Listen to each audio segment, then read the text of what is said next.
চারিদিক গাছপালায় ঘেরা এক গ্রাম। ক্ষেতের পাশে কুঁড়ে ঘরে থাকে কৃষক হরিপদ।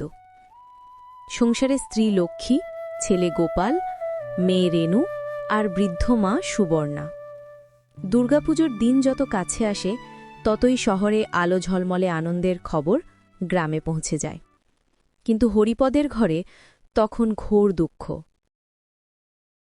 মা আজ আসছেন, কন্যারূপে বাপের বাড়ি ফিরছেন। আমাদের ঘরে কি তিনি আসবেন না?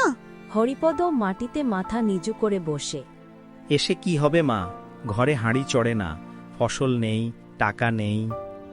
বাচ্চাদের মুখে কদিন ভাত তুলে দিতে পারিনি। এই উৎসব আমাদের কেবল হাহাকারই শোনায়। ধান খেতে ষষ্ঠীর আগের দিন হরিপদ কাস্তে হাতে ফসল কাটছে, কিন্তু ক্ষেত শূন্য। এ কেমন বছর রে মা, ধান হল না, বৃষ্টিও সময় মতো এলো না। মহাজন প্রবেশ করে অহংকারী ভঙ্গিতে। হরিপদ, ঋণের টাকা কই? না দিতে পারলে জমি লিখে দে আমার নামে। দয়া করো, এবারে কিছুই হল না, আরেকটা ফসল কাটতে দাও, আমি শোধ করব। সময় শেষ, শহরে পুজো হচ্ছে, আমি ওখানে টাকা ঢালছি, আর তুই দিবি না? মনে রাখিস, ক্ষমা নেই। মহাজন বেরিয়ে যায়। হরিপদ মাটিতে বসে মাথা নিচু করে। অষ্টমী সকাল। ঘরের এক কোণে ছোট্ট আলপনা, ফুলের মালা, সুবর্ণা ঠাকুমার শাঁখ বাজান। মা দুর্গা, আজ অষ্টমী। বড় বড় শহরে ঢাক বাজছে, অঞ্জলি পড়ছে।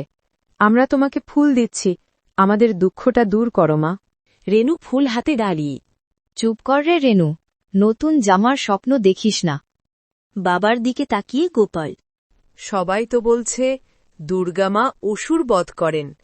আমাদের এই গরিবী নামের অসুরটাকে কি মারবেন না? হরিপদ কোনো উত্তর দিতে পারে না, শুধু চুপচাপ আকাশের দিকে তাকিয়ে থাকে। দূরে ঢাকের গম্ভীর আওয়াজ শোনা যায়। শহরের আনন্দের প্রতিধ্বনি ভেসে আসে। শহরে আজ বিজয়া। সিঁদুর খেলা, উল্লাস, মিষ্টির গন্ধে মেতে উঠেছে সবাই। অথচ এই কুঁড়েঘরে রয়েছে কেবল নীরবতা।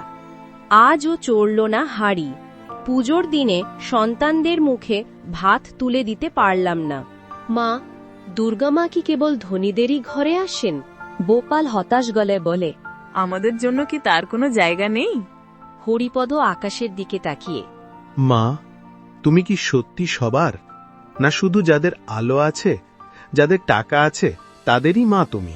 দুর্গাপুজো বাঙালির আনন্দের উৎসব, কিন্তু হরিপদের মতো হাজারো কৃষকের ঘরে আজও আনন্দের জায়গায় থাকে শুধু শূন্যতা। মা দুর্গা, তুমি যদি সত্যি সবার মা হও, তাহলে এই অন্ধকারেও আলো নামাও।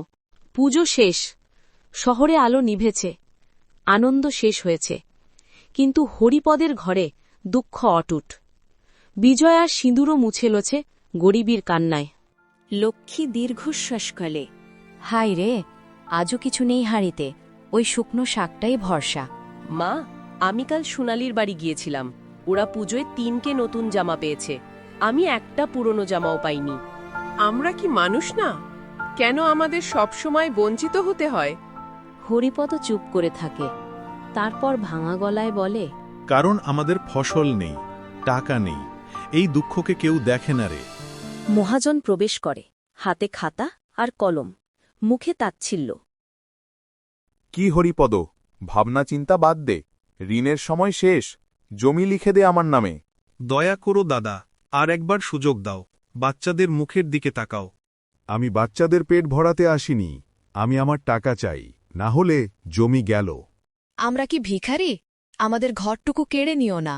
মহাজন নিষ্ঠুরভাবে হেসে বেরিয়ে যায়। সবাই স্তব্ধ হয়ে বসে থাকে।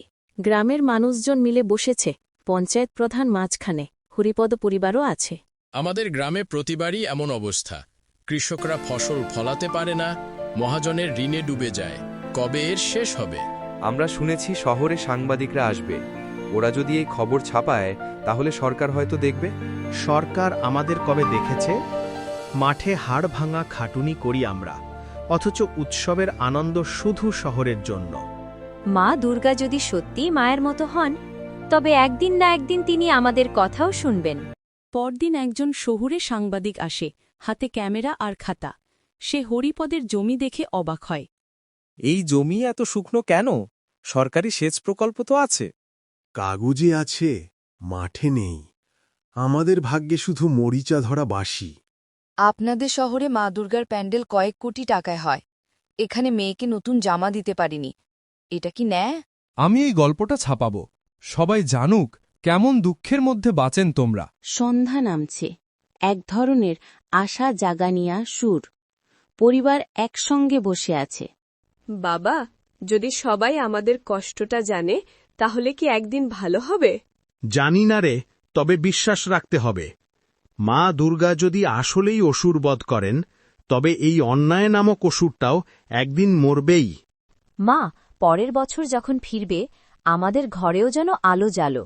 এই কেবল হরিপদের কাহিনী নয়, হাজারো কৃষকের গল্প। উৎসবের আনন্দ আর দুঃখের ফারাক যতদিন থাকবে, ততদিন দুর্গা কেবল মণ্ডপে সীমাবদ্ধ থেকে যাবে। সত্যিকারের মা হবেন সেই দিন, যেদিন তার আশীর্বাদ সবার ঘরে পৌঁছবে। মা, তোর আশীর্বাদে আবার বাঁচলাম। এবার বাচ্চাদের মুখে ভাত তুলতে পারবো। বাবা দেখো, পুকুরের জল নালায় বইছে। এবার আমাদের জমি মরবে না। হ্যাঁ রে, এটাই আমাদের নতুন ভোর। মহাজন আসে, হাতে খাতা। আগের মতো অহংকার নেই। হরিপদ, শুনছি তোকে সরকার ঋণের সাহায্য দিয়েছে। আমার পাওনা কবে শোধ হবে? পাওনা দেবই, তবে ফসল কেটে। এবারে আমি মাথা নিচু করব না। মহাজন চুপ করে খানিকটা লজ্জিত ভাবেলে। ঠিক আছে, অপেক্ষা করব। মহাজন ধীরে সরে যায়। পরের বছরের মহালয়া কৃষকের ঘরে শাক বাজছে। রেনু নতুন জামা হাতে নাচছে। সুবর্ণা প্রদীপ জ্বালাচ্ছেন। গত বছর আমি কেঁদে বলেছিলাম, মা আলো নামাও। দেখো, মা এবার সত্যিই আলো নামালেন। দেখ মা, এবছর তোরও নতুন জামা হল। আমি প্যান্ডেল দেখতে যাব। আর আমি এবার স্কুলে ভর্তি হব। মাস্টারমশাই বলেছে সুযোগ হবে। দেখো, মা এবার আমাদের ঘরেই এসেছেন। যে গ্রাম আগে ছিল অন্ধকারে, সেখানে আজ ধনুচি নাচ, শাঁখের ধ্বনি, অঞ্জলির ভিড়। মা দুর্গা এবার সত্যিই সবার। মা, চোখ ভেজে ডাকতে হয়নি এবছর। তুমি আমাদের ঘরে আশীর্বাদ পাঠিয়েছ। মা, এবার বুঝলাম তুমি শুধু ধনীদের মা নও, তুমি সবার মা। গোপাল শাঁখ বাজায়, রেনু ধনুচি হাতে নাচে। সবাই হাততালি দেয়। দশমী, বিদায়ের মুহূর্ত। সিঁদুর খেলার রঙে ভরে গেছে চারদিক। এবার চোখে কান্না নয়, মুখে হাসি। দেখলি তো হরিপদ, কেমন বদলে দিল মা সবকিছু। হ্যাঁ মা, এবার তুমি সত্যিই কন্যার মতো এলে আমাদের ঘরে। আগামী বছরও আমরা তোমায় এমন হাসি মুখে বরণ করব। এভাবেই দুঃখ কেটে যায়, আলো নামে। হরিপদও আর শুধু কৃষকের দুঃখ নয়, আশার প্রতীক।